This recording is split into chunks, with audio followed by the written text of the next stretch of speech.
So before there was Swoosh, before there was Nike, there were two men by the name of Bill Bowerman and Phil Knight. And together, they basically revolutionized what we know today as the athletic footwear industry. Bill Bowerman himself was a nationally respected track coach at the University of Oregon, and he met Phil Knight, who was a middle distance runner.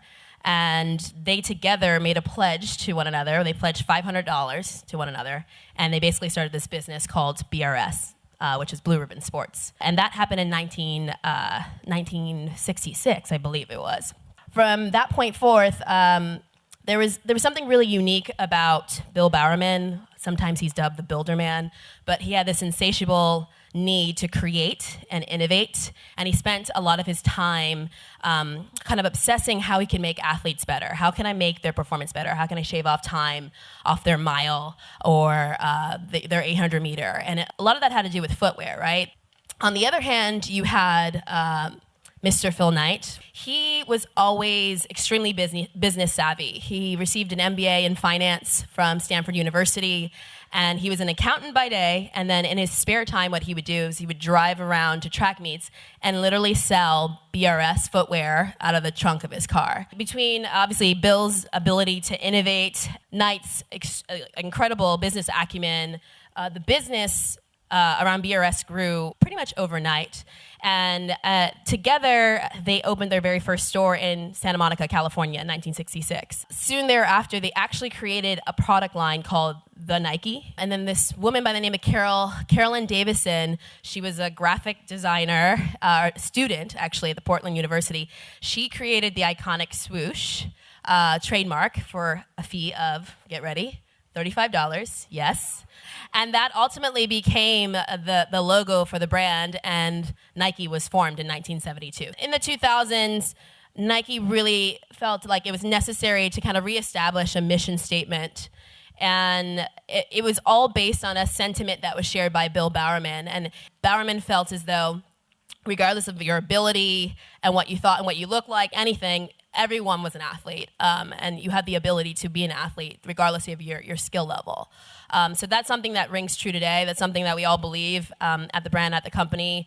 It's something we recite to one another as a reminder as we try and create really compelling experiences for our consumer. As the business progressed and as it started to get larger, there was really a huge opportunity to focus more. And so we went into this category offense.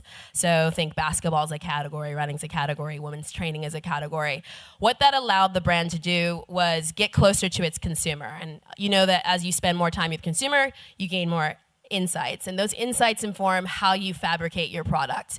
And so a lot of new fabrication techniques and technologies were uncovered, and in the process we developed a series of lighter, more breathable, and more sustainable products, which is great. Our women's business is one that we feel like really can take us to a new place, and so we're really excited about this continued partnership with Nordstrom. As I started to mention earlier, the category offense, we really, in about 2014, decided, you know what, to really get after this consumer and provide her with what she needs from a run, train, and live standpoint, it's important to build a unified offense and not split those up into separate teams.